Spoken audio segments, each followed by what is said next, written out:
మిత్రులందరికీ నమస్కారం.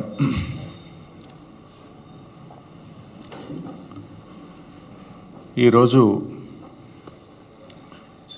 సరే ఏడాది పాలనలో భాగంగా డీటెయిల్డ్గా బీఆర్ఎస్ పార్టీ తరఫున 7వ తారీఖు నాడు ఈ ప్రభుత్వ వైఫల్యాలపైన ఛార్జ్షీట్ వేస్తాం. కానీ ఈరోజు ఈ ఏడాది కాలంలో రేవంత్ రెడ్డి యొక్క డబుల్ స్టాండర్డ్స్, రేవంత్ రెడ్డి గారి యొక్క 2 నాల్కల ధోరణి, ప్రతిపక్షంలో ఒక మాట, అధికారంలోకి వచ్చిన తర్వాత ఆయన మాట మార్చిన తీరు కావచ్చు. ఈవెన్ కొన్ని సందర్భాల్లో ముఖ్యమంత్రిగానే ముందొక మాట తర్వాత ఒక మాట, అంటే ముఖ్యమంత్రిగా బాధ్యతలు చేపట్టిన తర్వాత కూడా ఆయన మాట మార్చిన తీరు. ఇట్లా ముఖ్యమంత్రి గారు ఏంటంటే ప్రజలను ఏ రకంగా ఆయన మోసం చేస్తున్నారు, వంచిస్తున్నాడు, ఆయన నైజం అంటే ఉన్నది ఉన్నట్టుగా కుల్లం కుల్లా ప్రజల ముందు ఆయనకు నిజస్వరూపాన్ని బయటపెట్టే ప్రయత్నం చేస్తున్నాం. ఈరోజు మనం జనరల్గా 2 తలకాయల పాము గురించి అందరం విని ఉంటాం కదా. 2 తలకాయల పామును చూసి మనం చాలా భయపడతాం. కానీ పాపం అది ఏమనది. 2 తలకాయల పాము అది ఏమనదు, అదంత పెద్ద ప్రమాదకరం కాదు. 2 నాల్కల ధోరణి కలిగిన మనుషులు ఉంటారు. 2 నాల్కల మనిషి అంటాం, కానీ దాన్ని మనం పెద్దగా పట్టించుకోం. 2 నాల్కల మనుషుల గురించి పెద్దగా పట్టించుకోం. కానీ వామ్మో అది చాలా ప్రమాదకరం, చాలా ప్రమాదకరం. అయితే ఈ 2 నాల్కల వైఖరికి ఎవరు నిదర్శనమని రాష్ట్రంలో ఎవరిని అడిగినా కూడా స్పష్టంగా నిస్సందేహంగా చెప్తారు ఆయన ఎవరు అంటే రేవంత్ రెడ్డి, మన రాష్ట్ర ముఖ్యమంత్రి. డబుల్ ఎడ్జ్డ్ నైఫ్తోనైనా కొంత జాగ్రత్తగా ఉండొచ్చు, కానీ డబుల్ టంగ్ లీడర్లతో చాలా డేంజర్. సమాజానికి చాలా నష్టం వాళ్ళతో. డబుల్ స్టాండర్డ్స్ అంటే ఒక విషయం పైన నిన్నొక మాట మాట్లాడడం, ఈరోజు ఒక మాట మాట్లాడడం, రేపు ఒక మాట మాట్లాడడం, ఇది డబుల్ స్టాండర్డ్స్. నిన్నొక మాట, నేడొక మాట, రేపు ఒక మాట. ఇందులో రేవంత్ రెడ్డి గారు పిహెచ్డి చేసిండు. మాట మార్చడంలో, పూటకో మాట మాట్లాడడంలో పిహెచ్డి చేసిండు రేవంత్ రెడ్డి గారు. ఉల్టా ఇంకా మళ్ళీ ఆయన్నే అంటాడు, దబాయిస్తాడు. ఎవడా అన్నది, ఎవరన్నారు ఆ మాట అని ఉల్టా దబాయించి ముచ్చటగా 3వ స్టాండ్ చెప్పగలిగిన నేర్పరితనం కూడా రేవంత్ రెడ్డి గారిలో ఉంది. ఇవన్నీ నేను ఉత్తగా మాటలు చెప్తలేను, మీకు అన్నీ ఆయన నిజస్వరూపమే బయట పెడతా. వాటం తీరు మాట మార్చడం, పూటకో పార్టీ మార్చడం కూడా రేవంత్ రెడ్డికి వెన్నతో పెట్టిన విద్య. ఒక పార్టీలో ఉంటూ మరో పార్టీ అగ్రనాయకులను రాక్షసులు అంటాడు, మళ్ళీ అదే పార్టీలో చేరి దేవతలు అంటాడు. రాక్షసులు అన్న నోటితోనే దేవతలని కూడా పొగుడతాడు. సిగ్గు ఎగ్గు కానీ సంకోచం వ్యాకోచం ఏమీ లేకుండా 2 తీర్లు కూడా కంఫర్టబుల్గా నిస్సిగ్గుగా మాట్లాడే తత్వం రేవంత్ రెడ్డిది. సో ఏడాది పాలన పూర్తయిన సందర్భంగా ఈ ఘనత వహించిన మన రాష్ట్ర ముఖ్యమంత్రి రేవంత్ రెడ్డి గారి డబుల్ స్టాండర్డ్స్కు సంబంధించిన కొన్ని విషయాలను శాంపుల్గా మీకు చూపిస్తాను. చూపించాలంటే ఇంకా చాలా ఉన్నాయి. ఇప్పుడే కూర్చుంటే మా లక్ష్మారెడ్డి అని ఒక 10 కొత్త పాయింట్లు చెప్పిండు నాకు. నేను కొన్ని ఇవాళ చూపిద్దాం అనుకున్నా, కానీ గిది ఉన్నది అని కొత్తవి చెప్పిండు ఇప్పుడు నాకు. నిజంగా అన్ని చూపించాలంటే రేపు పొద్దుగా దాకా చూపించచ్చు రేవంత్ రెడ్డి డబుల్ స్టాండర్డ్స్ మీద. కానీ యనుమల గారి కొన్ని ఆనిముత్యాలు ఇప్పుడు మీ ముందు ప్రదర్శిస్తాను. రైతు బంధు చూపించు బాబు.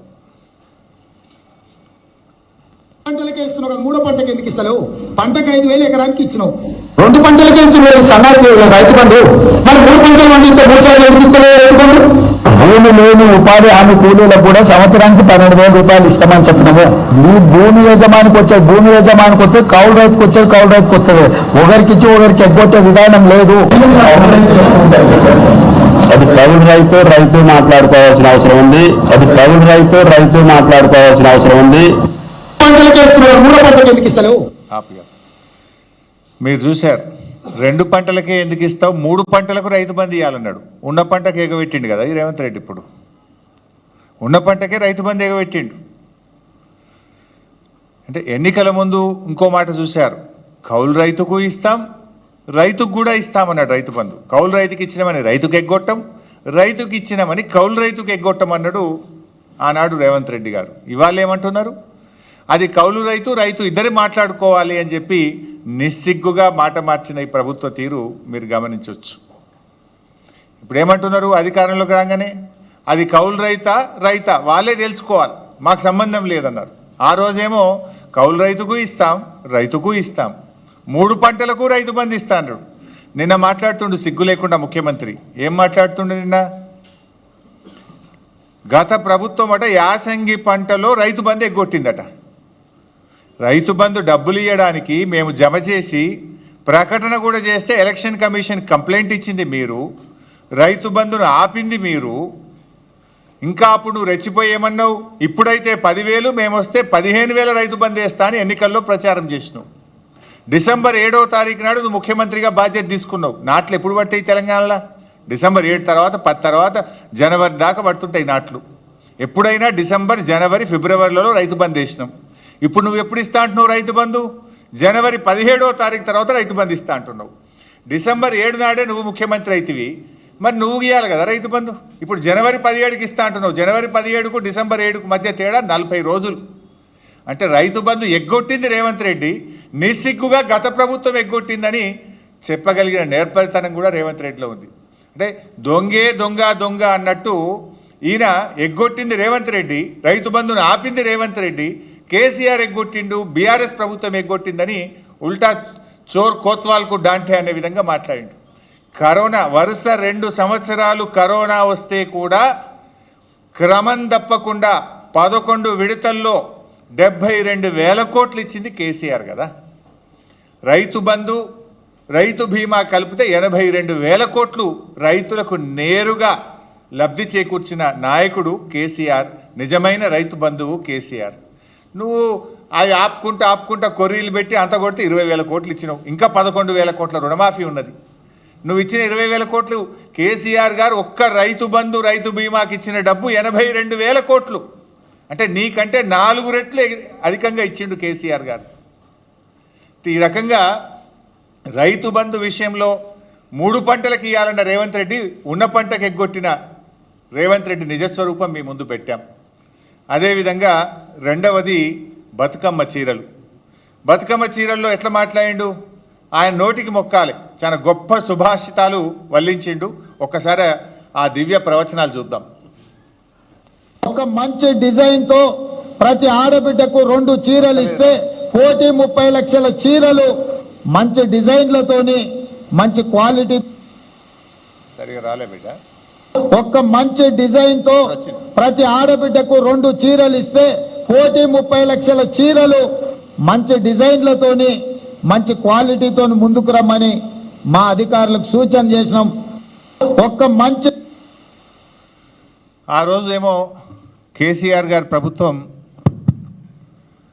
ప్రతి బతుకమ్మ పండుగ కూడా ఏ పేదింటి ఆడబిడ్డ కూడా పండుగ పూట పాత చీరలు కట్టుకోవద్దు, కొత్త చీర కట్టుకోవాలి, ఇటు చేనేత కార్మికులకు ఉపాధి దొరకాలని కేసీఆర్ గారు చీరలు ఇచ్చారు. ఏమన్నాడు రేవంత్ రెడ్డి గారు, చాలా మంచి డిజైన్లు ఇస్తాం, ఒక్క చీర కాదు 2 చీరలు ఇస్తా అన్నాడు. కానీ ఉన్న చీర ఎగబెట్టిండు కదా రేవంత్ రెడ్డి. మన తెలంగాణలో ఆడపిల్లల్ని మహాలక్ష్మిలుగా చూస్తాం. జనరల్గా ఆడపిల్లలకు కట్నం పెడతామంటే ప్రాణం పోయినా సరే ఆడపిల్ల కట్నం తప్పకుండా ఇస్తాం, చెల్లించుకుంటాం, వాళ్ళ మాట తప్పకుండా ఇస్తూ ఉంటాం. ఆడపిల్లకు మాట ఇచ్చి తప్పితే అది పెద్ద పాపంగా మనం తెలంగాణలో భావిస్తూ ఉంటాం. మరి అలాంటి ఆడపిల్లల్ని, మన అక్కా చెల్లెల్ని మోసం చేసినటువంటి చరిత్ర ఇవాళ రేవంత్ రెడ్డి గారిది. ఆ రోజేమో 2 చీరలు ఇస్తా అన్నాడు. 2 చీరలు కాదు కదా, కనీసం జాకెట్ పీస్ కూడా ఇవ్వలేన, జాకెట్ పీస్ కూడా ఇవ్వలే. పండుగ పూట ఆడపిల్లల్ని రేవంత్ రెడ్డి ఏ రకంగా బాధ పెట్టిండో, ఏ రకంగా మోసం చేసిండో ఆయన డబుల్ స్టాండర్డ్స్ ఇప్పుడు మన మహిళల విషయంలో చూసాం. అదేవిధంగా మూడోది ఎల్ఆర్ఎస్ చూపిస్తావు నాన్న. అప్పుడు ఎల్ఆర్ఎస్ మీద అప్పుడు ఎల్ఆర్ఎస్ మీద ఏఆర్ఎస్ ఏందో ఒక్కసారి చూద్దాం. ఏఆర్ఎస్ అంటే ఏందనుకుంటున్నారా? ఎల్ఆర్ఎస్ అయిపోయింది, ఇంక ఎంఆర్ఎస్ తెస్తాడంట. పెద్ద మంచి లేదు, పెద్ద మంచి ఎల్ఆర్ఎస్ అంటే అదే ఇంక ఎంఆర్ఎస్ కూడా తెచ్చేటట్టు ఉన్నాడు. అదేంటి అంటే మ్యారేజ్ రెగ్యులరైజేషన్ స్కీమ్ సార్. వాళ్ళ రక్తాన్ని పీల్చాలనేటువంటి ఆలోచనతో రాష్ట్ర ప్రభుత్వం ఉంది. వీలైతే అసలు కట్టబాకండి. ఇబ్బడి ముబ్బడిగా మీరు తీసుకొచ్చిన అప్పులన్నింటినీ కట్టడానికి ఆ అప్పుల భారం ఈ రోజు ప్రజల మీద వేస్తా ఉన్నారు. ఈ రకంగా ఎల్ఆర్ఎస్ సబ్జెక్ట్ కూడా ఉంది. ఈ ఎల్ఆర్ఎస్ సబ్జెక్ట్ కి సంబంధించింది దానకిషోర్ గారు మీ అందరితో మాట్లాడారు, మేడం గారు కూడా మాట్లాడారు అనుకుంటాను, సిఎస్ గారు. దీన్ని కూడా మనం చాలా రషప్ చేసి ఏదైతే షార్ట్ ఫాల్ అప్లికేషన్స్ అన్నీ కూడా వాళ్ళు మళ్ళీ అప్లోడ్ చేయడానికి మళ్ళీ మన వాళ్ళు నోటిఫికేషన్ ఏదో ఇచ్చినట్టు, మీకు షెడ్యూల్ ఏదో ఇచ్చినట్లున్నారు, వాటిని కూడా మనం షార్ట్ అవుట్ చేయాల్సిన రెస్పాన్సిబిలిటీ ఉంది. దానికి కావాల్సిన టీములు కూడా కావాలంటే ఐడెంటిఫై చేసుకొని రిక్రూట్ చేసుకుంటాం అనుకున్నాం. సో ఎల్ఆర్ఎస్ మీద ఏఆర్ఎస్ ఏందో చూశారు. ఎల్ఆర్ఎస్ అంటే ల్యాండ్ రెగ్యులరైజేషన్ స్కీమ్, మరి ఏఆర్ఎస్ అంటే యనమల రేవంత్ రెడ్డి స్కీమ్. ఆ రోజు బీఆర్ఎస్ పార్టీ అధికారంలో ఉన్నప్పుడు ఎల్ఆర్ఎస్ ఉచితంగా చేయాలని, పేదల రక్తమాంసాలు పీలుస్తున్నారని, పేదలను ఉసురు పోసుకుంటున్నారని రెచ్చిపోయి మాట్లాడిండు రేవంత్ రెడ్డి గారు, బట్టి విక్రమార్క గారు, ఉత్తమ్ కుమార్ రెడ్డి గారు, కోమటిరెడ్డి గారు, సీతక్క గారు. ఇంకా అందరి వీడియోలు ఉన్నాయి, నేను టైం వేస్ట్ చేయదలుచుకోలేదు. కానీ ఇవాళ ఏమంటున్నారు? డబ్బు కట్టాల్సిందేనట. ఇప్పుడు 15,000 కోట్ల రూపాయల డబ్బు కట్టండి అని అధికారులకు ఛార్జ్ మెమోలు ఇస్తున్నారు. ఏమైంది? ప్రజల దగ్గర డబ్బు కట్టిస్తలేరు. ప్రజల్ని బెదిరించండి, అవసరమైతే కడీలు వీకండి, లేఅవుట్లు కూల్చండి, ప్రజల చేత డబ్బు కట్టించండి అని చెప్పి ఇవాళ ప్రజల రక్త మాంసాలు పీల్చి ఇవాళ ఎల్ఆర్ఎస్ డబ్బులు పేద ప్రజల దగ్గర వసూలు చేస్తూ ఉన్నారు. నేను అడుగుతా ఉన్నా, ఆ రోజు ఉచితంగా చేయాలన్న మీరు ఇవాళ పేద ప్రజల రక్త మాంసాలు ఎందుకు పీలుస్తున్నారు? ఎందుకు ఎల్ఆర్ఎస్కు ప్రజలు డబ్బులు కట్టాలి? కట్టద్దు అని బట్టి విక్రమార్క మాట్లాడింది కదా, గదే మాట మేమంటున్నాం. తెలంగాణ ప్రజలారా ఎల్ఆర్ఎస్ కట్టకండి. ఆనాటి బట్టి గారి మాటని నేను ఇవాళ చెప్తా ఉన్నా. నిజంగా మీరు మనుషులైతే, మాట మీద నిలబడే తత్వం ఉంటే, పేదల మీద ప్రేమ ఉంటే ఎల్ఆర్ఎస్ను ఉచితంగా చేయాలని బీఆర్ఎస్ పార్టీ డిమాండ్ చేస్తుంది. 4వది నిరుద్యోగులు. ఇందులో అయితే త్రిబుల్ స్టాండర్డ్గా, డబుల్ స్టాండర్డ్ కాదు, మనోడు త్రిబుల్ స్టాండర్డ్. ఇది కూడా ఒక్కసారి చూద్దాం. త్రిబుల్ స్టాండర్డ్ అది ప్రతిపక్ష నాయకుడిగా ఆయన పెట్టిన ట్వీట్, అపోజిషన్ లో పెట్టినప్పుడు ట్వీట్, ముఖ్యమంత్రి అయిన తర్వాత మాట్లాడింది. ఒకసారి చదువు రానోళ్లను ఇవాళ ప్రభుత్వం పరీక్షలు వేయాలంటారు, గ్రూప్ 1 పరీక్షలు వాయిదాలు వేయాలంటారు. నేను మా పిల్లలు కూడా పరీక్షలు కొందరు వాయిదారు, కొన్ని ముందు కోరు, కొందరు వెనుక కోరు అంటారు. తప్పకుండా పరీక్షలకు సంబంధించి కూడా మా పొన్నం ప్రభాకర్ గారికి చెప్తున్నా, పిల్లలు రోడ్డు ఎక్కే బదులు మన ప్రభుత్వం వినడానికి సిద్ధంగా ఉంది.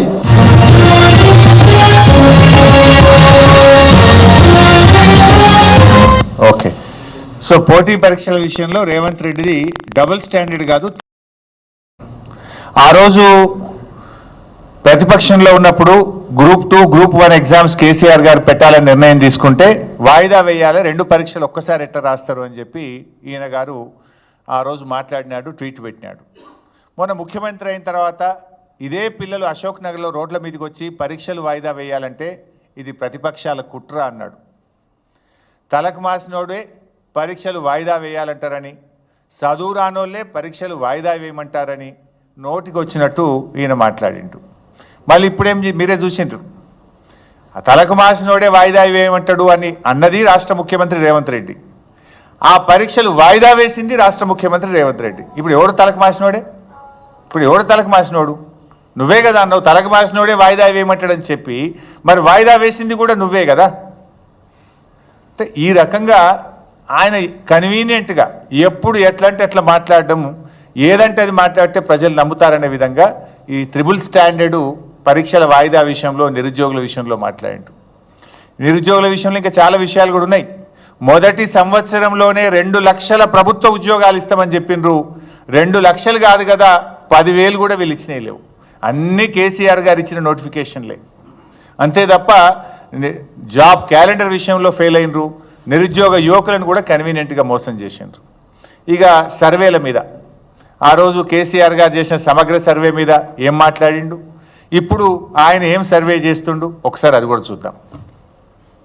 ఆయన అడ్డమైన మన ఇంటికి పంపించి మన ఆస్తులు మన ఖాతాలు మన పిల్లలు మన వివరాలన్నీ అడ్డమైన చేతులు పెట్టమంటాడా? ఎవడన్నా బుద్ధుండేటోడు చేసే పనేనా? మెడకాయ మీద తలకాయ ఉన్నాడు ఎవడన్నా మంది వివరాలు మంది కాబట్టి ఎటువైనా పర్వాలేదని అనుకుంటున్నాడు.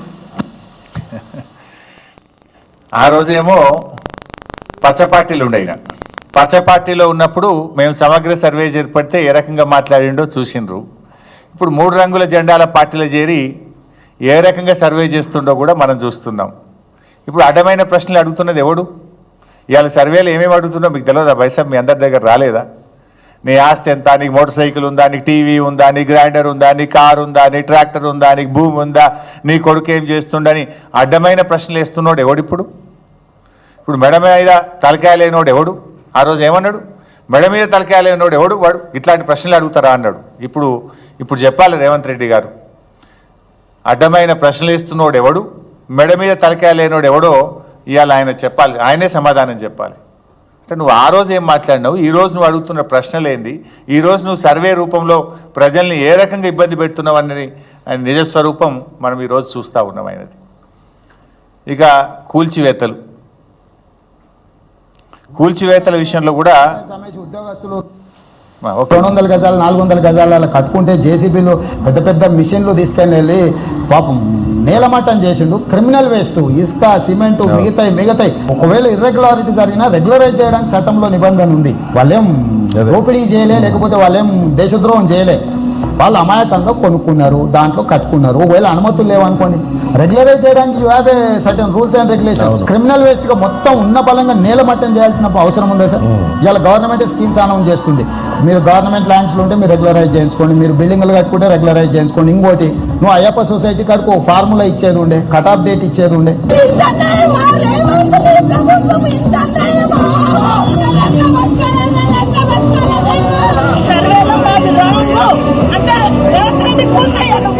నిలబెట్టడం చాలా కష్టం, పడగొడతాం ఒక్క నిమిషం, ఒక్క నిమిషం. ఇచ్చేది వాళ్ళు, కూల్చేది వాళ్ళు, చంపేది కూడా వాళ్ళైతే బాగుండు. చంపేయండి, నీకు వదిలిపోద్ది. సిస్టమ్ ఏంటిది? ఇది కరెక్ట్ కాదు. ఇది నా బుక్స్ కూడా అక్కడనే పడిపోయింది. అందరి బుక్స్, ఫ్యామిలీ మొత్తం బుక్స్ అక్కడనే ఉన్నాయి. నా బ్యాగులు కూడా తీయండి. చూసాం నేడేం చేస్తుండో మీరు చూశారు. బీఆర్ఎస్ హయాంలో కొన్ని అక్రమ కట్టడాలను కూలిస్తే అది జాతి ద్రోహం అని, అది క్రిమినల్ వేస్టలని కిరాక్ మాటలు మాట్లాడిండు రేవంత్ రెడ్డి ఆ రోజు.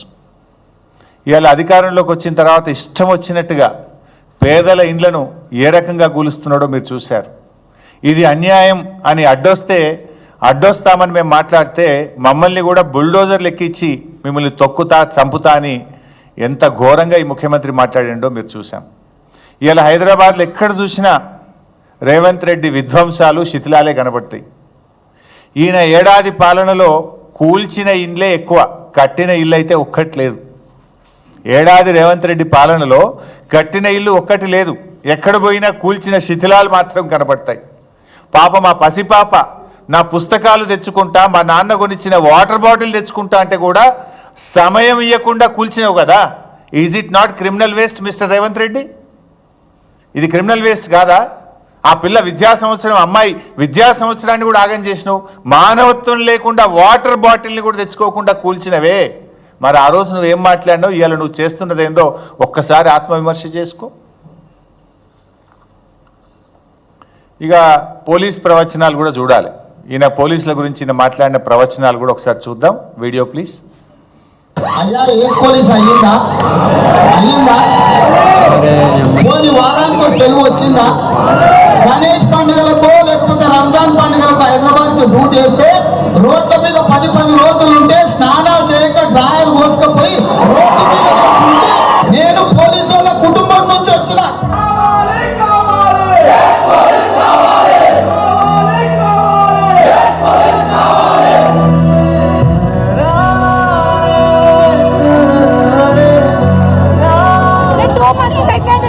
మా ఆయన నన్ను హాస్పిటల్ తీసుకోలేకపోతున్నాడు. నా బాబు పట్టేది నేను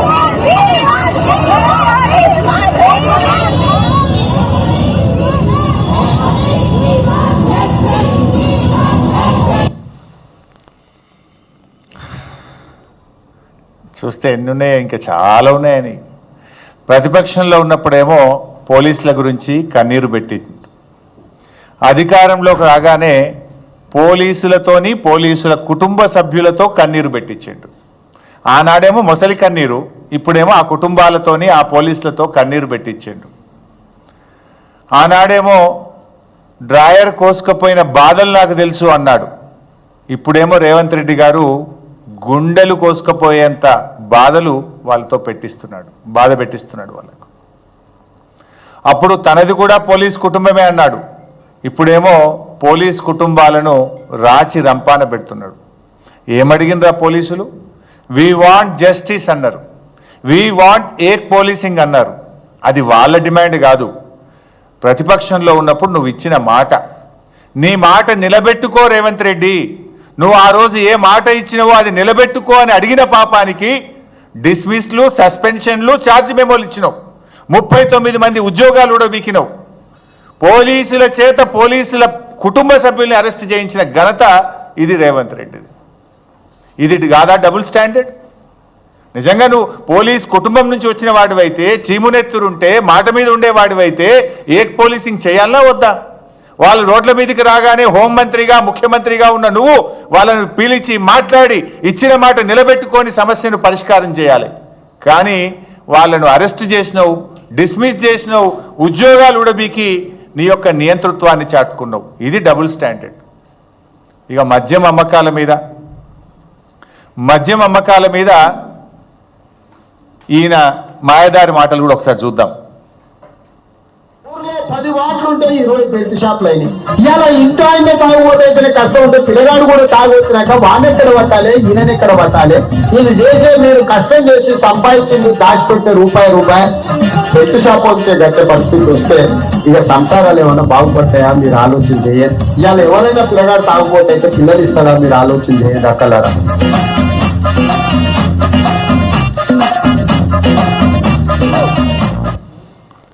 అప్పుడేమో మద్యం వద్దని పద్యం, ఇప్పుడేమో మద్యమే మాధ్యం. ఇది రేవంత్ తీరు. నేను అసెంబ్లీలో కూడా అడిగిన ఈ మాట. ఈ సంవత్సరం బడ్జెట్లో గత సంవత్సరం కంటే 10,000 కోట్ల రూపాయలు మద్యం మీద అధిక ఆదాయం కావాలని లక్ష్యంగా పెట్టుకున్నారు, వీళ్ళు బడ్జెట్లో పెట్టుకున్నారు. ఈ మధ్య రేవంత్ రెడ్డి ఎక్సైజ్ శాఖను రివ్యూ చేసి అమ్మకాలు తగ్గుతున్నాయి, సేల్స్ పెరగాలి కదా. పోయిన సంవత్సరం కంటే ఈ సంవత్సరం ఏ సర్కిల్ పరిధిలో ఏ జిల్లాలో మద్యం అమ్మకాలు తగ్గినాయో ఆ అధికారులందరికీ ఛార్జ్ మెమోలు ఇచ్చిండి.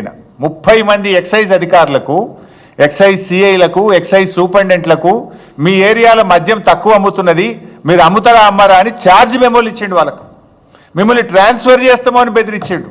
అంటే ఇప్పుడు ఎవడు తాగుబోతారు తెలంగాణ చేస్తుండ్రు రేవంత్ రెడ్డి?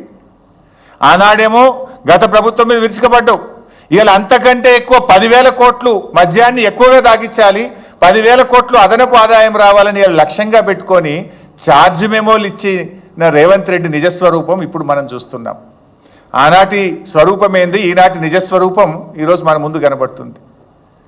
అంటే ఇవాళ బెల్ట్ షాపులు, ఆ రోజు గ్రామానికి కోటి ఉంటే రేవంత్ రెడ్డి పాలనలో గల్లీకి ఒక బెల్ట్ షాప్ వచ్చింది.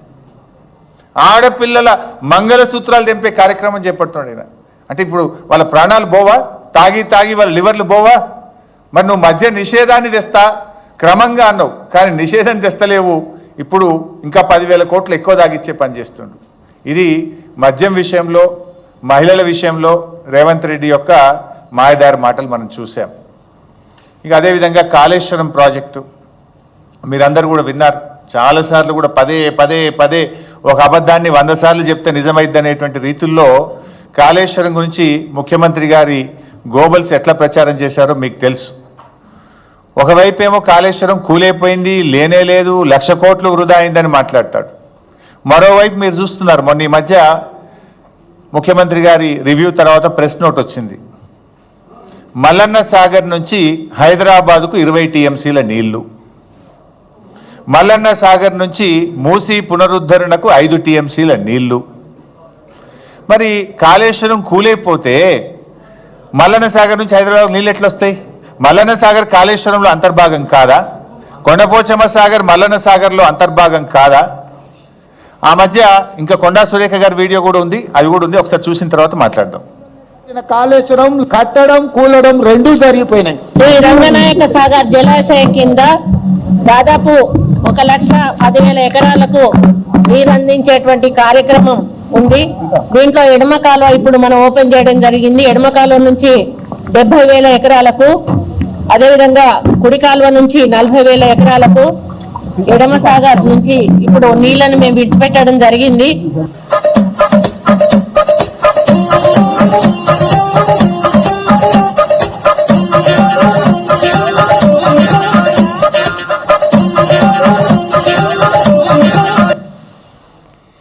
చూసారు కదా బైసాబ్, కాళేశ్వరం కట్టుడైపోయిందట, కూలుడైపోయిందట.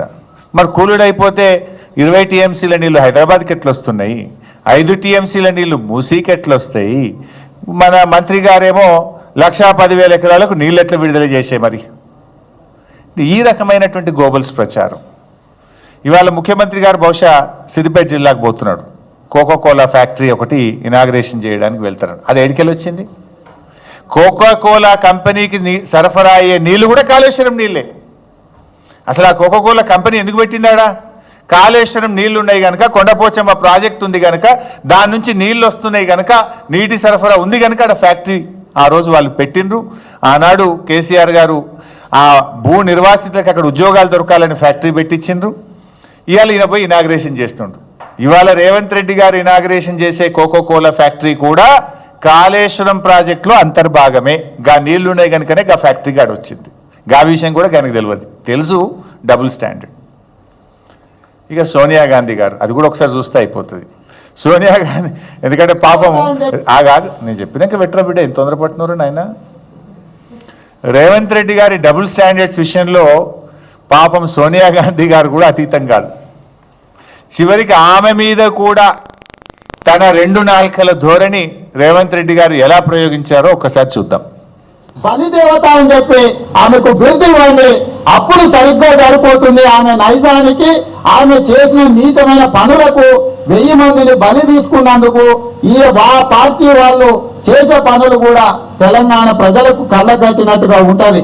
సోనియమ్మ అమ్మ, సోనియమ్మ అమ్మ, మా 4 కోట్ల తెలంగాణ బిడ్డలకు కన్న తల్లి. ఇప్పుడు కూడా చూసాం, ఇందులో కూడా అంతే. పచ్చ పార్టీలో ఉన్నప్పుడేమో బలిదేవత, 3 రంగుల జెండా పట్టంగానే అమ్మ, పెద్దమ్మ, అమ్మమ్మ, దేవత. అంటే ఆయన ఎప్పుడు ఎట్లయినా మాట మార్చగలుగుతాడు. అవసరమైతే కాళ్ళు పట్టగలుగుతాడు, అవసరం తీరితే కాళ్ళు బట్టి గుంజగలుగుతాడు. ఆ చేయితోనే పూలు విసరగలుగుతాడు, ఆ చేయితోనే రాళ్ళు కూడా విసరగలిగేటువంటి నేర్పరి మన రాష్ట్ర ముఖ్యమంత్రి రేవంత్ రెడ్డి గారు. అంటే చివరికి సోనియా గాంధీ గారి విషయంలో కూడా ఆయన డబుల్ స్టాండర్డ్, ఆయన 2 నాల్కల ధోరణి పాపం ఆమెకు కూడా తప్పలేదు. నెక్స్ట్ పార్టీ ఫిరాయింపులు. ఈ సరఫరా సీఎం ఫిరాయింపుల మీద ఎలా మాట్లాడిండో, ఎలా మాట ఫిరాయించిండో కూడా ఒక్కసారి చూద్దాం. కుక్కలు ఊర్లో స్వైర విహారం చేసి ప్రజల్ని తరిస్తే తరిమి రాళ్లతో కొట్టేట్లయితే చంపుతారో, బీఫామ్ మీద గెలిచి రాజీనామా చేయకుండా పార్టీ ఫిరాయించిన వాళ్ళను రాళ్లలో ఊర్లలోకి వస్తే రాళ్లతో కొట్టండి అని చెప్పి నేను కాంగ్రెస్ పార్టీ కార్యకర్తలకు విజ్ఞప్తి చేస్తున్నా. పిచ్చి కుక్కలు ఊర్లో. చూశారు కదా మిత్రులారా, ప్రతిపక్షంలో ఉన్నప్పుడేమో పార్టీ ఫిరాయించిన వాళ్ళను రాళ్లతో కొట్టి చంపాలన్నాడు. అధికారంలోకి వచ్చిన తర్వాత ఇల్లు గడప గడప తిరుక్కుంటూ, కడుపులల్లో తలబెట్టుకుంటూ పార్టీలో కండువాలు కప్పి ఎట్లా చేర్చుకున్నారో కూడా మనం చూస్తూ ఉన్నాం. అంటే రేవంత్ రెడ్డి మార్క్ పాలన ఎలా ఉంది అంటే ఫిరాయింపులు, దబాయింపులు, బుకాయింపులతో కూడినటువంటి రేవంత్ పాలన ఇది. ఇంత స్పష్టంగా పార్టీ ఫిరాయింపుల విషయంలో ఎంత నిస్సిగ్గుగా ఆయన మాట్లాడిండో కూడా మనం చూసాం. అదేవిధంగా ఇప్పటికి 11 చూశారు బైసాబ్ మీరు. ఒక 30-40 ఉన్నాయి, ఎన్ని చూపించమంటారు?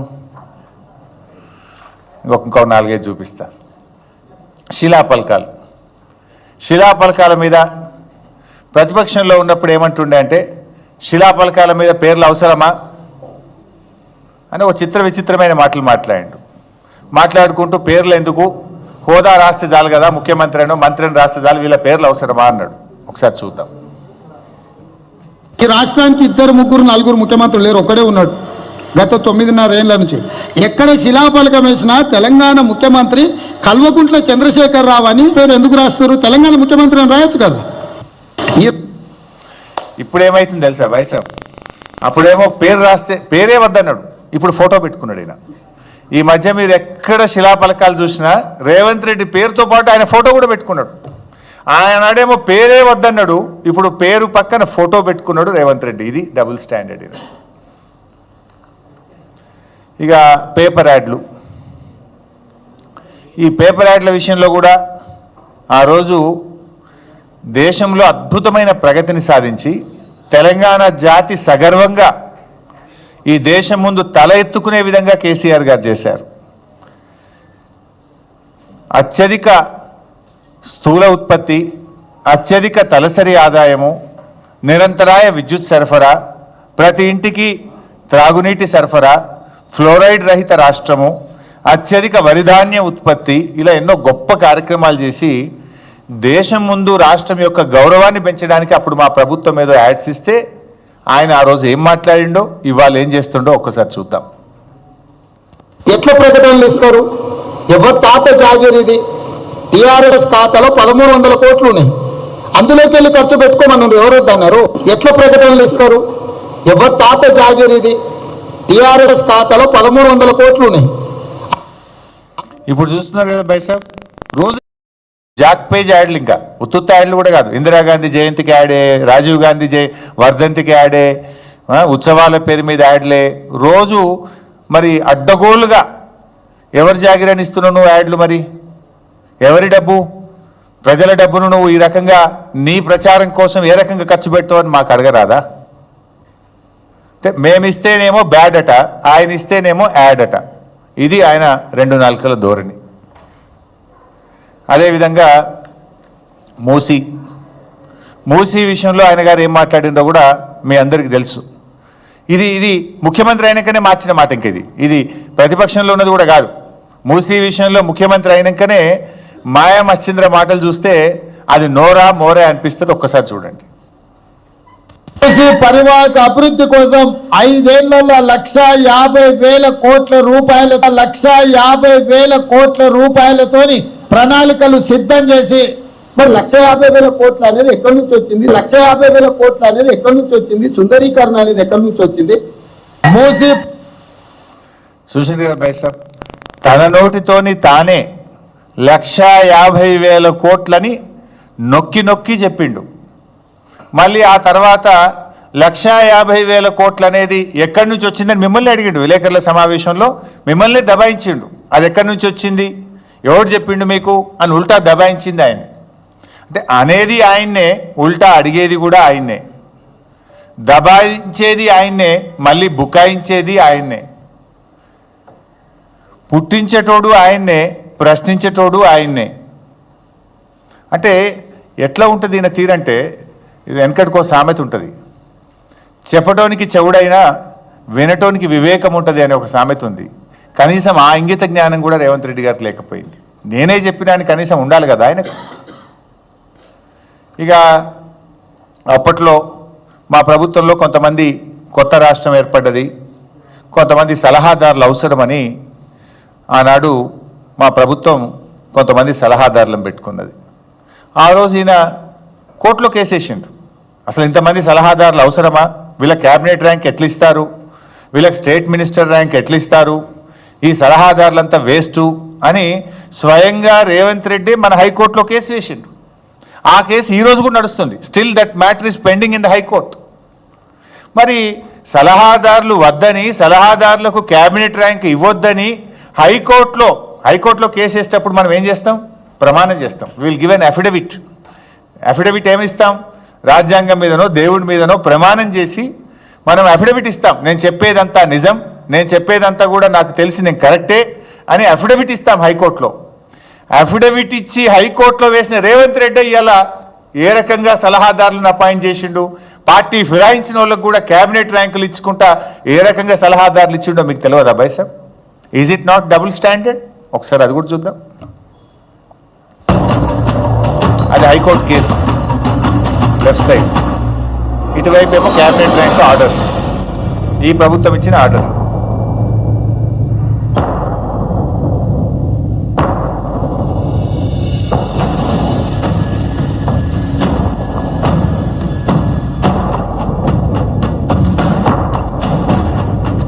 చాలా మందికి ఇచ్చిండు, పెద్ద లిస్ట్ ఉంది, అది చదివితే పేర్లు, ఆ పేర్లన్నీ చదవాలంటే ఇంకా చాలా ఉన్నాయి. అంటే ఇప్పుడు ఆయనే సమాధానం చెప్పాలి. హైకోర్టులో నువ్వే అఫిడవిట్ ఇచ్చినావు, నీ సంతకంతో నువ్వు అఫిడవిట్ ఇచ్చినావు, క్యాబినెట్ ర్యాంక్ ఇది అన్యాయం, తప్పు, ఇది అన్కాన్స్టిట్యూషనల్ అన్నావు. ముఖ్యమంత్రి కాగానే మారిపోతుందా? ఇప్పుడు దీనికి ఆయనే సమాధానం చెప్పాలి. ఇక యూట్యూబ్ ఛానళ్ళ గురించి మీకు తెలిసి ఏమన్నాడు. ఆ రోజేమో యూట్యూబ్ ఛానళ్ళు చాలా గొప్పవి, మీరే గ్రేట్ అన్నాడు వాళ్ళని. ఇప్పుడు ఏమంటుండు యూట్యూబ్ ఛానళ్ళ మీద అంటే వీళ్ళందరూ కూడా అరాచక ఛానళ్ళు అట. వీళ్ళంతా అరాచక ఛానళ్ళు, వీళ్ళు అరాచకం చేస్తున్నారు. ఏం అరాచకం ఏమన్నా, నీ బట్టలు ఇప్పుతురుగా అంతే, ఉన్నది ఉన్నట్టు నీ సంగతి అంతా బయట పెట్టిరు. నీ తప్పుడు విధానాలను, నీ ద్వంద్వ వైఖరిని, నీ ప్రభుత్వం చేస్తున్న అడ్డగోలు వ్యవహారాలను బయట పెడితే ఇవాళ వాళ్ళను అరాచక ఛానళ్ళు అనే బిరుదిచ్చి వాళ్ళ మీద అక్రమంగా కేసులు పెడుతుండు. అది కూడా ఒక్కసారి చూద్దాం. దోస్త వాడు ట్యూబ్ పెట్టుకొని, ఆ ట్యూబ్ లో పెట్టుకొని వాడు మెడలో పట్టేసుకొని, మెడలో ఇది కట్టుకొని వాడు నేను ట్యూబ్ కో జర్నలిస్ట్ అని బయలుదేరితే ఏది పడుతుంది మధ్యలోనే అడ్డం దొడ్డం మాట్లాడి ఎవరిదో. ఇది యూట్యూబ్ల మీద ఆ రోజు వాళ్ళనే ఎంబడబెట్టుకొని తిరిగిండు. యూట్యూబ్ ఛానల్ ఇనాగ్రేషన్ చేసిండు, మీరే గొప్పవాళ్ళు అన్నాడు. కథం కుర్చీలో కూర్చోగానే మాట మార్చాడు. ఇక ప్రజాస్వామ్య పునరుద్ధరణ, అభయహస్తం వాళ్ళ మేనిఫెస్టోలో మొట్టమొదట చెప్పినటువంటి హామీ ప్రజాస్వామ్య పునరుద్ధరణ. ఈయననే చెప్పిండు. సోనియా గాంధీ గారు 6 గ్యారంటీలు ఇచ్చారు, నేను 7వ గ్యారంటీ ఇస్తున్న ఈ రాష్ట్ర ప్రజలకు. మా పాలనలో నిర్బంధాలు ఉండవు, అణిచివేతలు ఉండవు, ప్రజాస్వామ్యం అద్భుతంగా ఉంటుందన్నాడు. నిజంగా ఈయన ఏడాది పాలనలో ఏమున్నాయి ఈరోజు? నిర్బంధాలు, అణిచివేతలు, లాఠీ చార్జీలు, కంచెలు, ఆంక్షలు. చివరికి మా పార్టీ మహబూబాద్లో మీటింగ్ పెట్టుకుంటామంటే కూడా నువ్వు అనుమతి ఇవ్వలే కదా, హైకోర్టుకు పోయి తెచ్చుకున్నాం కదా. పోలీసులు బాధ చెప్తే వాళ్ళని సస్పెండ్ చేస్తేవి, డిస్మిస్ చేస్తేవి. నిరుద్యోగ యువత మాకు అన్యాయం అవుతుంది, జీవో 29 రద్దు చేయండి, ఎస్సీ ఎస్టీ బీసీలకు అన్యాయం అవుతుందంటే వాళ్ళ వీపులను కమిలిపోయేటట్టు చితకబాదితివి. లగచర్లలో గిరిజనులు మా భూములు మాకు కావాలని గిరిజనులు రోడ్ల మీదకి వస్తే అర్ధరాత్రి పూట ఆ మహిళల్ని తొక్కుకుంటూ పోయి ఇవాళ గిరిజనులను అరెస్ట్ చేస్తేవి. అంటే ఒక టెర్రరిస్టులను చేసినావు నువ్వు లగచర్లను. అంటే ఈ రకంగా చివరికి ప్రజా సంఘాలు, మన సోదరిమణి సంధ్య గారు వారి బృందం లగచర్లకు మేము పోయి చూడడానికి వెళ్తామంటే వాళ్ళ బట్టలు చిరిగిపోయినాయి కదా. పోలీసులు చివరికి ఆ రోజేమో వాడుకున్నావు నువ్వు వాళ్ళని, ఆ రోజు వాళ్ళని అద్భుతంగా చాలా గొప్ప వాళ్ళన్నావు, వాళ్ళని ఉపయోగించుకున్నావు, కాంగ్రెస్ పార్టీ అధికారంలో రావడానికి అన్ని రకాలుగా ఉపయోగించుకున్నావు. కానీ ఇలా ఒక ఫ్యాక్ట్ ఫైండింగ్ కమిటీగా కొన్ని మహిళా సంఘాలు కలిసి లగచర్లకు పోతుంటే వాళ్ళ బట్టలు చిరిగిపోయేటట్టుగా పోలీసులు వాళ్ళని హ్యాండిల్ చేసిండ్రు. ఇది ప్రజాస్వామ్యం, రేవంత్ రెడ్డి ప్రజాస్వామ్యం. ఒకసారి ఆ ప్రజాస్వామ్యం మీద కూడా ఆ రోజు ఆయన ఏం మాట ఇచ్చిండో, ఈరోజు ఏం జరుగుతుందో కూడా చూద్దాం. Whoever have given guarantees, so Sonia Gandhi ji has given guarantees on September 17, 2023, 6 guarantees. Plus I have given one more guarantee, 7th guarantee, that is democracy, revival of democracy.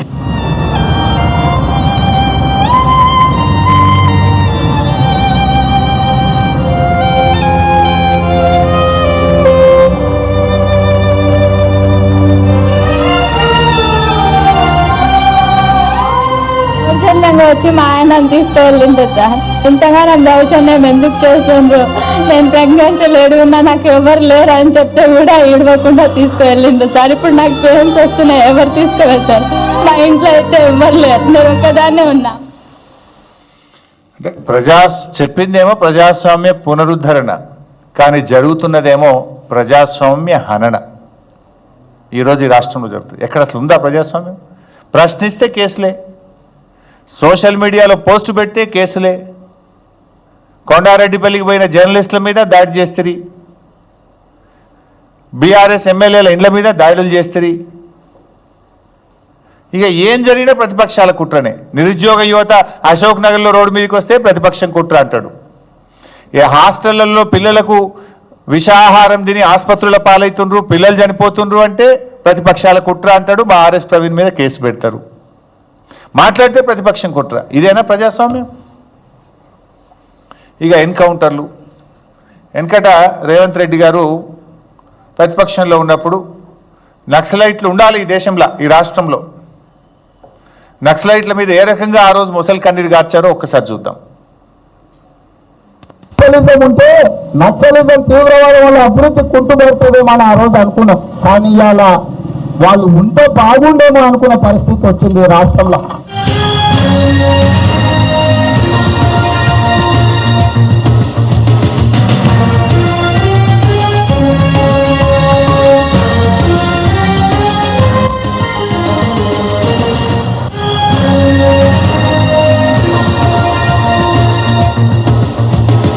ఆ రోజేమో నక్సలైట్లు ఉంటే బాగుండు అన్నాడు. ఇవాళ నక్సలైట్లు ఉండకపోతే బాగుండు అంటుండు. ఇలా 3వ ఎన్కౌంటర్ ఈ ప్రభుత్వం వచ్చిన తర్వాత, 3rd ఫేక్ ఎన్కౌంటర్స్. ఇది వాళ్ళ కుటుంబాలు చెప్తున్నారు, మనం పేపర్లలో చూస్తున్నాం, వార్తలు టీవీల్లో చూస్తున్నాం. దాని వెనక ఏం జరిగింది అనేటువంటి వార్తలు మనం చదువుతున్నాం. అంటే ఆ రోజు ఒక మాట, ఇవాళ ఒక మాట. అంటే ఇట్లా చెప్పుకుంటూ పోతే ఇంకా 20-30 ఉన్నాయి. I don't want to take much time, but release చేస్తా, వీడియోలన్నీ కూడా మీకు రిలీజ్ చేస్తాయి. ఇంకా చాలా ఉన్నాయి. అంతెందుకే మొన్న ఎప్పుడో సిపిఐ పార్టీ వాళ్ళు ముఖ్యమంత్రి కలవడానికి పోయినరు, లెఫ్ట్ పార్టీలు. నేను పేపర్లో చూసిన. ఏంది మన లగచెర్లలో ఫార్మాసిటీ నోటిఫికేషన్ రద్దు చేయండి అంటే ఎవరు చెప్పిండండి మీకు? ఫార్మాసిటీ నోటిఫికేషన్ ఎవరు చెప్పిండు మీకు అని ఉల్టా దబాయించిండు వాళ్ళని. ఇప్పుడు ఏమైంది? ఫార్మాసిటీ నోటిఫికేషన్ రద్దు చేసిండు, మళ్ళీ ఇండస్ట్రీ నోటిఫికేషన్ ఇచ్చిండు. పేపర్లలో మీకు వచ్చిన ప్రెస్ రిలీజ్ ఏముందండి? మీకు ఎవరు చెప్పారండి ఫార్మాసిటీ అని ఆయనే దబాయించిండు లెఫ్ట్ పార్టీలు పోతే. మళ్ళీ తెల్లారి చూస్తే అట్లాగా చెప్పుకుంటూ పోతే చాలా ఉంటాయి. మన మహబూబ్నగర్ మీటింగ్లో మీరు చూసి ఉంటారు, ముఖ్యమంత్రి లేచి 7 లక్షల కోట్లు అప్పు అన్నాడు. 5 నిమిషాలకే బట్టి విక్రమార్క మాట్లాడి 8 లక్షల కోట్లు అప్పు అంటాడు. ఇక మొక్కాలి వాళ్ళ నోటికి. అసెంబ్లీలోనే చెప్పినది 4,26,000 కోట్లే, మీరు అన్ని అబద్ధాలు చెప్తుంటారు, నేను బహిరంగ చర్చకు సిద్ధమంటే దాని మీద నోరు మెదపరు. ఈ రకంగా ఇంకా చాలా చాలా ఈయన నిజ స్వరూపాలు, చాలా చాలా స్వరూపాలు ఉంటాయి ఈయనకు, అపరిచితుడైన. అంటే జనరల్గా రాజకీయ నాయకులు అనేవాళ్ళు ఆదర్శంగా ఉండాలి. ప్రజలు నిశితంగా మనను పరిశీలిస్తూ ఉంటారు. ప్రజాస్వామ్యంలో మనం అనుకుంటాం కానీ ప్రజలు చాలా చాలా నిశితంగా మనను పరిశీలిస్తుంటారు. రాజకీయ నాయకులు ఒళ్ళు దగ్గర పెట్టుకొని చాలా బాధ్యతగా మాట్లాడాలి, బాధ్యతగా మెదగాలి. ఇవాళ రేవంత్ రెడ్డి స్టైల్ ఎట్లుంటుందంటే, నేనంటలేని మాట, ఆయన అన్న మాటనే అమెరికాలో మాట్లాడి అదొక్క వీడియో చూపిస్తా లాస్ట్గా, మీకు కూడా బోర్ అయిద్దేమో. ఆయన ఏమంటే, ఆయన జనరల్గా ప్రజలు పిచ్చోళ్ళు, మనం ఏదైనా మాట్లాడొచ్చు, నాలుకే కదా, నరం లేని నాలుక, ఏదన్నా మాట్లాడొచ్చు, ఎటన్నా తిప్పొచ్చు అని రేవంత్ రెడ్డి గారు త్రికరణ శుద్ధిగా నమ్మి ఆయన ఆచరిస్తుండు అని అనిపిస్తూ ఉంటుంది. ఆయన ఒకసారి అమెరికాలో మాట్లాడండి, అదొక్క వీడియో చూసిన తర్వాత నేను ముగిస్తాను, ఒక్కొక్క 2 మాటలు చెప్పి ముగిస్తాను. అది కూడా ఒకసారి. మా చేత మోసపోవాలని ప్రజలు కోరుకుంటున్నారు. సరే, వాళ్ళని కోరుకున్నప్పుడు మాదే ఉంది, రోగి కోరుకున్నది అదే, డాక్టర్ ఇచ్చింది అదే అన్నట్టు ఉంది వ్యవహారం. మా చేత మోసపోవాలని ప్రజలు కోరుకుంటున్నారు. సరే, వాళ్ళని కోరుకున్నప్పుడు మాదే ఉంది, రోగి కోరుకున్నది అదే, డాక్టర్ ఇచ్చింది అదే అన్నట్టు ఉంది. అంటే మోసం చేయడం మాకు అలవాటు, మోసపోవడం ప్రజలకు అలవాటు అని నిస్సంకోచంగా చెప్పిండు రేవంత్ రెడ్డి గారు. అది ఇక్కడ మాత్రం డబుల్ స్టాండర్డ్ లేదండి, ఉన్నది చెప్పినట్టు ఆయన మనసులో చెప్పిండు. దీని మీద మాట మార్చలే. ఈ రకంగా అంటే ముఖ్యంగా నా ప్రయత్నం వల్ల కూడా రేవంత్ రెడ్డి నిజస్వరూపాన్ని ప్రజలకు చూపించాలన్నదే నా ప్రయత్నం. మీ ద్వారా ఈ రాష్ట్ర ప్రజలకు చూపించాలన్నదే నా ప్రయత్నం.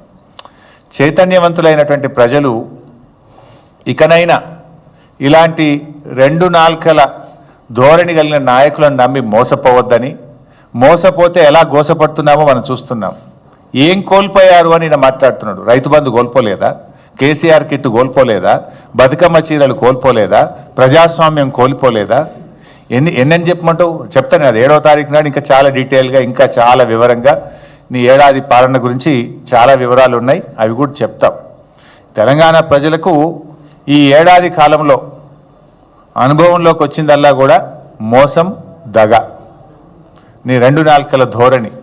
ఇలా పిల్లలు కూడా చూస్తే, ఎక్కడ టీవీ చూస్తే పిల్లలు చెడిపోతారు అని ఛానల్ మారుస్తున్నారు తల్లిదండ్రులు. రేవంత్ రెడ్డి స్క్రీన్ మీద కనబడంగానే ఛానళ్ళు మార్చే పరిస్థితి వచ్చింది. నీ భాష కానీ, నీ వ్యవహార శైలి, నువ్వు మాట్లాడుతున్న తీరు ఇవాళ కుటుంబాలు భయపడుతున్నాయి. మా పిల్లల మీద ఈ ప్రభావం ఎంత పడుతుందో అని కూడా బాధపడే పరిస్థితి వచ్చింది. అంటే రేవంత్ రెడ్డి గారిని నమ్మితే ఏమైంది అంటే అన్న వస్త్రానికి పోతే ఉన్న వస్త్రం పోయింది అన్నట్టు అయిపోయింది ఈరోజు. సో నేను చూపించింది, నేను చెప్పే ప్రయత్నం అంతా కూడా ఈ ఏడాది పాలనలో ఎడతెగని వంచనకు నిలువెత్తు నిదర్శనాలు ఇవన్నీ. ఇది ఆత్మవంచన చేసుకోవడమే. ఒక నాయకుడు అనే వ్యక్తి ఏదైనా ప్రజలకు మాట ఇస్తే, ప్రతిపక్షంలో ఉన్నప్పుడు మాట్లాడితే దాన్ని నిలబెట్టుకునే ప్రయత్నం చేయాలి. ఇవాళ నీ మాటలే కదా, నువ్వు రెచ్చగొట్టే ప్రజల్ని నేను ఇది చేస్తా అది చేస్తా అని చెప్పి నువ్వు ఈ రకంగా అధికారంలోకి వచ్చినావు. కానీ ఇలా అధికారంలోకి వచ్చినాక ఎట్లా మాట మారుస్తున్నావో కూడా ఇలా రాష్ట్ర ప్రజలు గమనించాలని చెప్పి కూడా కోరుకుంటూ ఇంత ఓపికగా విన్నందుకు మీ అందరికీ ధన్యవాదాలు.